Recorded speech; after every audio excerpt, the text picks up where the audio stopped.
Yeah. So I want to welcome everyone today. This is Kathy Davis, Davis Creative Publishing Partners, and we are talking today with Dr. Pat Pickett. She's also known as the Marriage Whisperer. I do want to extend my appreciation for her being here today. We'll get into some details about her background in a second. First, I just want to remind everybody of a few logistics. If you have any questions, please type them into the chat and we'll make sure we get to those throughout the call. Your attendance today is at these meetings on Zoom serves as your permission to be seen in the recordings. We do post these to YouTube and send out notices to everyone so that they can go and view the recordings, those that couldn't be here today. Please keep yourself on mute until you have a question. Raise your hand and we'll make sure we pull you in. Mention your chat button, and we promise we're going to end the call today at noon. We want to get everybody back to the business of the day that you need to get to. Our theme for 2021 continues to be inspiring authors. And I have been lucky enough to have been approached by Dr. Pat to be in one of our anthologies. So help me welcome Dr. Pat Pickett, known as the Marriage Whisperer. She's a licensed marriage family therapist, certified emotional intelligence coach. For over 30 years since resignation as a U.S. probation officer, she's been offering therapy, coaching, consulting, educational services, and online assessments. She co-owns St. Louis Emotional Intelligence Higher Coach, a mental health wellness practice. Emotional intelligence, marriage relationships, family, and communication are her specialties. Dr. Pat completed teacher licensure, emotional intelligence coach certification, and level 2 of the Gottman Couples Method. Dr. Pat is known for expressing her outside of the box thinking, which prompts many to announce, "I never thought about it that way before." She and her husband enjoy their couple time. They have 5 children and 9 grandkids. Welcome, Dr. Pat. Thank you. Thank you. I'm glad to be here. I Terrific. like to have conversations and love the questions. Awesome. And we love conversations with authors, especially. So I know you have been both traditionally published and self-published. And we've had a few questions come in prior to today's event. And one of them in particular was, what did you see as the benefits to both being independently published as well as traditionally published? Yeah, that's a great question, and there's not a real yes and no quickie answer to that.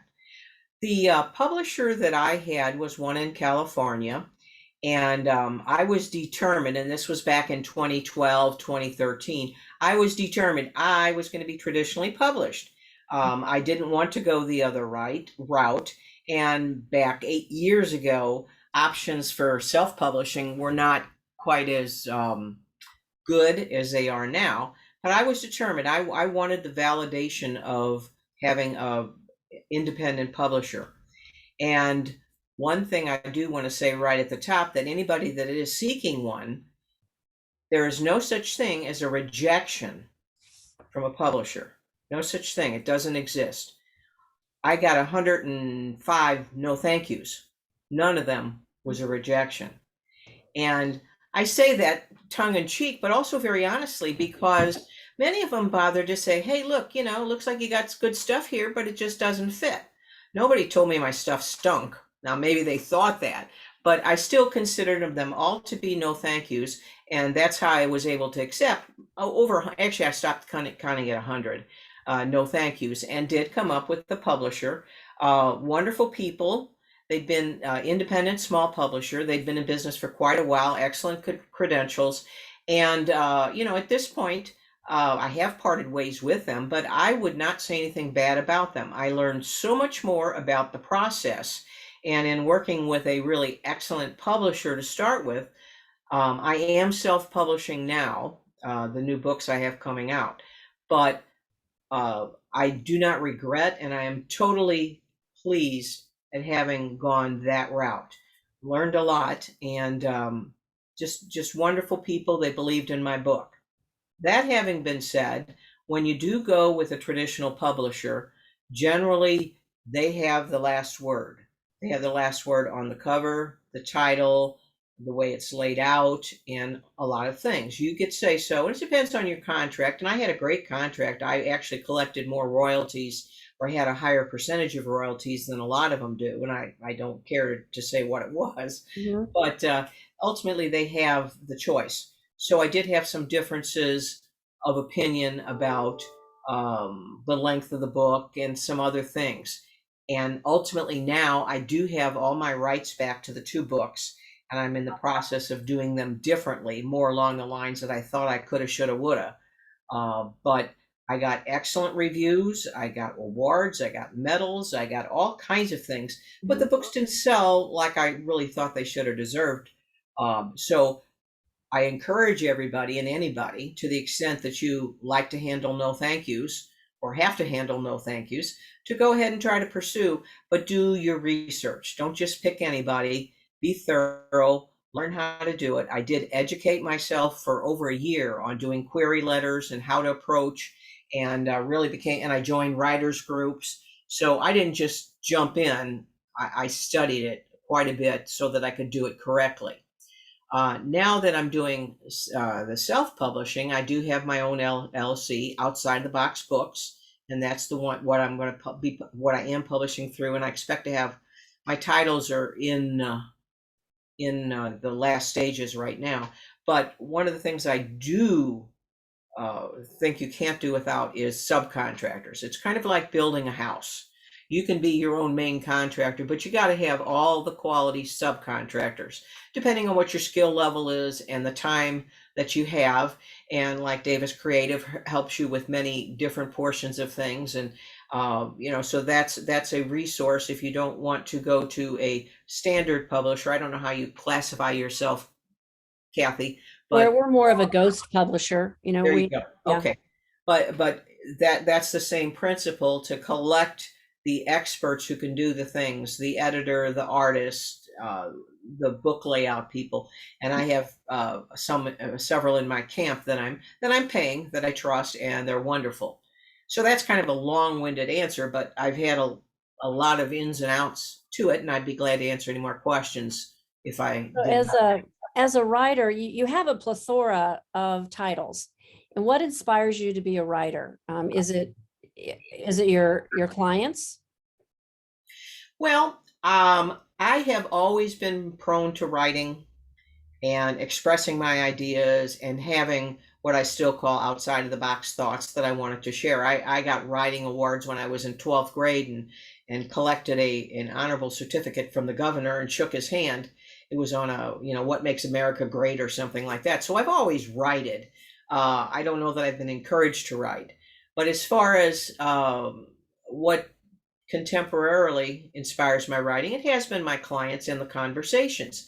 Because in working with people who are on a self-help path, or are working to solve problems, there's a certain unique position that they're in at the time, and it inspires conversations. I have, as a result of that, collected over 500 different sayings that were inspired in the moment with clients, such as if you want to grow older together, don't let things grow old. That's just one. And I remember distinctly, that was about 30 years ago, and it was a 40 something couple, and they came in, and he had just learned that she had started emotionally cheating with a guy at work. And she was saying, well, and she had admitted it. She had just admitted it. And she said, well, you don't treat me nice or special, and I don't this, and it just, I got tempted. And he said, well, we've been married for 20 years, and I get tired of saying you look nice and your hair's good and saying nice things. And that was the moment that it clicked. And I looked at him, I went up close to him, didn't have glasses then, but I would have probably dropped him if I'd had the time then. And I said, if you want to grow older together, don't let things grow old. And so I've had probably 500 of those Mm-hmm. inspirational moments, and I've written them all down. A lot of them are in the books. And another one is one of my favorites is, we all have the same 24/7. What we do with our time becomes our priority. And then the second part of that is, don't let your priorities occur by default. And that was every period of time, we don't have time to do this. We don't have time. We don't have time. We don't have time to, and then just one day I snapped. And then that's where that came from. So there's a whole bunch of them. So yes. And then my own life, which has certainly not been problem free, has inspired. I've been through cancer and all kinds of different things and going through different things now. I'm blind in one eye and all that kind of stuff. And so that's an inspiration in times of trouble. With this eye business, I won't go into the details, but I'll tell you one inspiration. I was just in Target shopping for a t-shirt, nothing special. And I saw Frida Kahlo. She's an artist, Mexican American, was crippled because of an accident early. And the t-shirt said, who needs two legs when I have wings to fly? And I thought that was cool. I bought the t-shirt, and then right away I thought, who needs two eyes when I have inner vision to inspire? And so I have a whole lot of things. And I was going to, for my 70th birthday last year, I was going to get an eyeball tattoo right at my waistline. And that way I might not have full foresight, but I've got hindsight. So, that's where your life itself, especially in times of difficulty or newness or change, and talking with other people can just be a whole realm of inspiration. So thank you for that question, because I like Well, to. listening to all your little words of wisdom, I thought, we need to set you up with a series of coasters, Yeah. or you see several of these inspirational card decks. I have one. I have one that I'm putting out, and I have some more Good. that I want to do, because absolutely I do. I do want to share that, and my reach has not really been broad enough. And so, yeah, I have plans to continue to do that. And as I said, I do have a playing card deck from the Marriage Whisperer book, and that's a 52 regular cards, and each one has a saying. Has 52 sayings from it, and I'm going to update that one too. So, but yeah, the coasters too. I would love to get into the space to be able to get that done. Yeah. I did hook up with card deck creators, and I do have my other card deck going. But Awesome. yeah. So of all the books that you have birthed, so to speak, it's kind of like asking, what's your favorite child? Do you have one of your favorite books, the ones that you feel the one that you feel you may have poured more of your soul into? Well, not really, because each was a different piece. When I did, certainly when I did the most recent, the Ruth book, Living My Truth, our RBG anthology, my story in that was one I've wanted to tell for 39 years. I always planned to write a complete book, but I don't like doing research. And in order to do that, it would have been appropriate to delve more into sex discrimination and a lot of the history. And I would have had to gone back through all my court transcripts. So I was really, I jumped right on it, as you know, to tell my story in Living My Truth, and to get that story out that had been sitting for 39 years. And then the other chicken soup books I did were stories that I wanted to tell, just quick stories. So, I have an emotional attachment to all of those. Then the Marriage Whisperer, Tips to Improve Your Relationship Overnight, again, consolidates 52 of the tips, and they're composite true stories of couples I've met. So I have emotional attachment to that one as well. And the two more I have coming out right now, and the Marriage Whisperer, I'm dividing up into 5 books, so they'll be shorter now. But the other two, one of which is a coloring book, and it's going to have 21 of my sayings. It has coloring book pages with the sayings on it, and then it has a workbook and some other a mini workbook in it, and some Q&A. And that, was just, that grips me too, because I want to be able to get out in an easy way for people who are non-readers or non-enthusiastic readers. So I'm excited about that too. Can't pick one.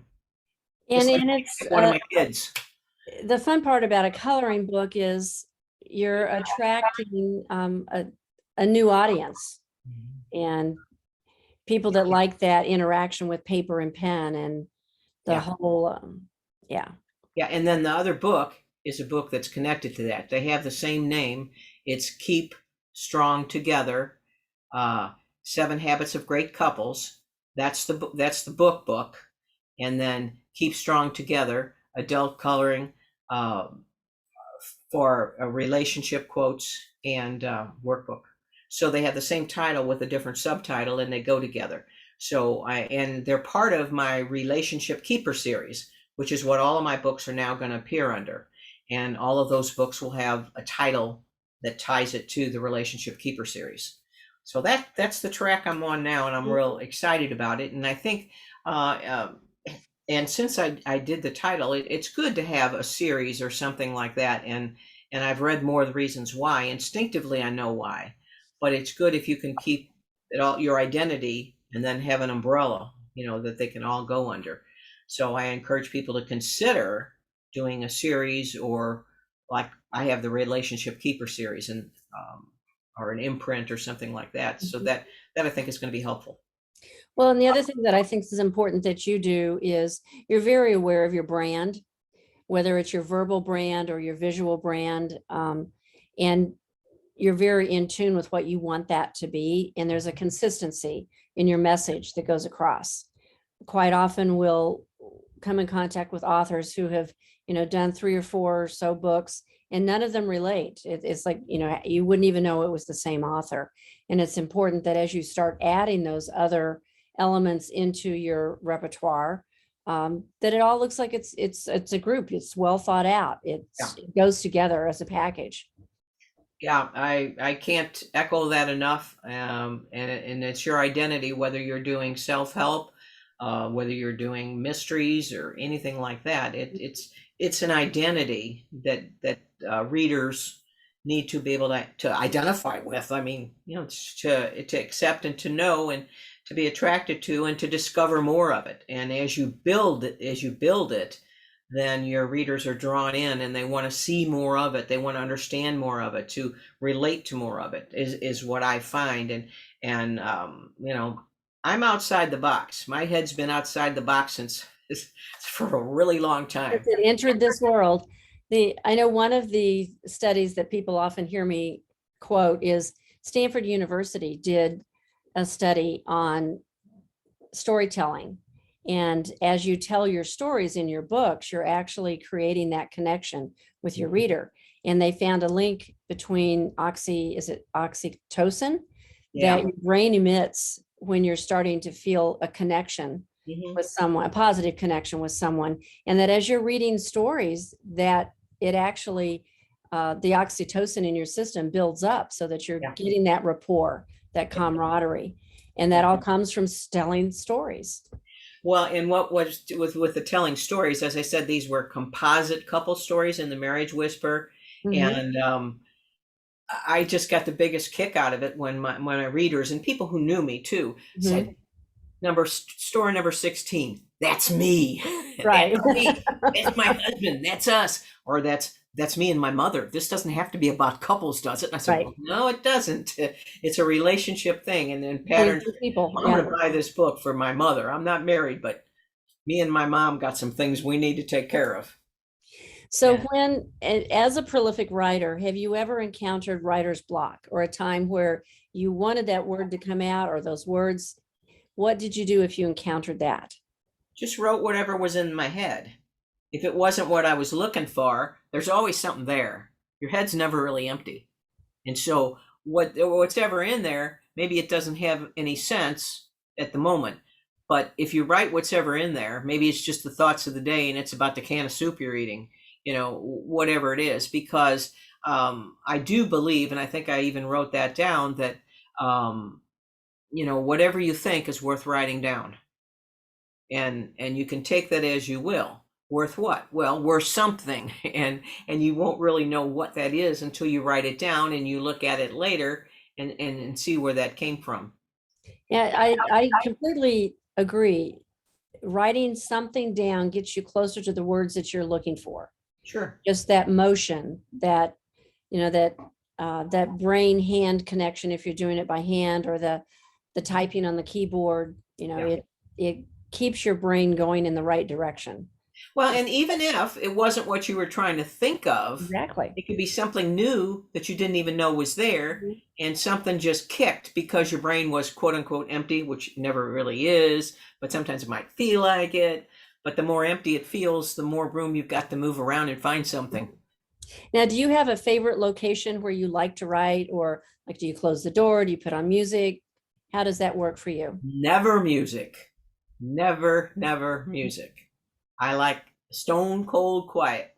Yeah, Stone that's cold me quiet. too. Yeah. But a lot of times, I'll wake up in the morning uh, with an idea. I mean, Mm.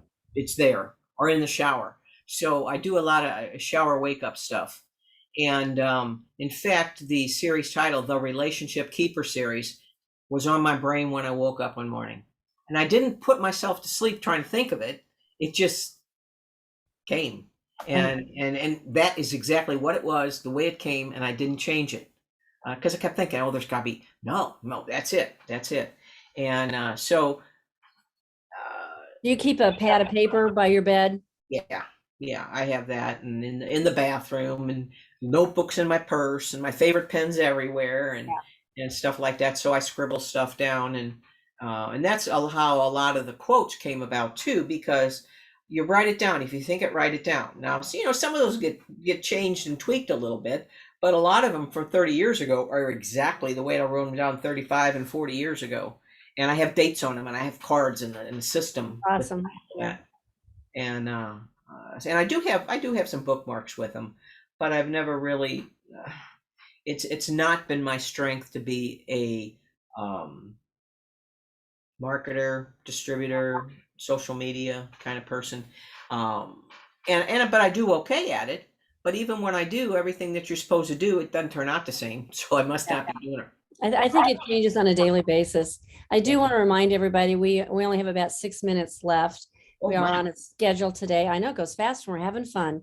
If you do have any questions, please type them in to the chat and we can make sure we get those answered.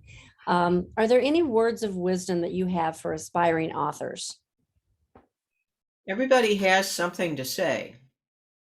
And whether you end up saying it only to yourself when you write it or to a few people, it is worth doing. And once you do that, you will find that more people want to hear it. Mhm. I love that. So we will follow up with an email that has your contact information in it. Sure. And if anyone wants to reach out with, I'm going to say, with questions about Yeah. authorship, and or if you want to schedule a time for a phone call with Dr. Pat, you'll have the information on how to connect with her. I Yeah. have, And I love questions. I mean, if you have some, I know I talked a lot, but I guess I was, it's just the way it is, I guess. no, it's been But great information. I mean, thank you. uh, But I love questions too. And so if you're left with a question, just oh, send here's it. one that came in real quick. Thank you, Joanne. Have you considered companion journals for any of your books? Companion. Oh, journal. Oh, journal. Journals, yeah. Yeah. I have thought about that, and the printer I'm using has a whole plethora. Vervante. I got turned on to them. I don't know if you've heard of them. Mm-hmm. And I like what they do, and they're kind of a full stop. I mean, I have researched and researched who I wanted to print my book, and I am going to go with them for the first couple. And so they have everything you could ever want. I'm going to be doing my cards through them, and they came highly recommended. So, yes, I have thought of journals, but the workbooks were more what I had in mind because of my professional background. And that's a journal type thing, except it's a lot more guided. Yeah. And Well, so, and I've seen a lot of coloring books that have journal, yeah, areas that you can write as you're yeah, coloring. yeah, and I think that's a great approach for anybody that has material that can lend itself to that too, because it pulls in behavior, not just thinking and emotion. It pulls in behavior and action. An idea came to my head, and you're free to use it if you want. A deck of cards on what would Dr. Pat do? Well, it's funny because I have bracelets that are WWMPD, Yeah. which what would my partner do? And that's in one of my books. And I'm going to be reproducing those bracelets again. Gee, I couldn't have paid you to ask me that. That's awesome. Yeah, Terrific. WWMPD. What would my partner do? That's I awesome. never thought about the Dr. Pat angle, but partners are more important than Dr. Pat any day. So, Well, and we will share links to your website and share links to your books, and we'll get all that together, and that'll come out here in the okay. next couple of days. Yeah, well, this was fun, and this seemed like about 5 minutes. Are you sure time's up? Yeah, I show 11:57. I think we're close. I Okay. greatly appreciate you being here today and Yeah. learning so much more about you and Any your question? process. Yeah. And I don't see any additional questions, so I say we're good. We're on time. We're going to get you to that next meeting. Yep. And everybody be watching for the follow-up email.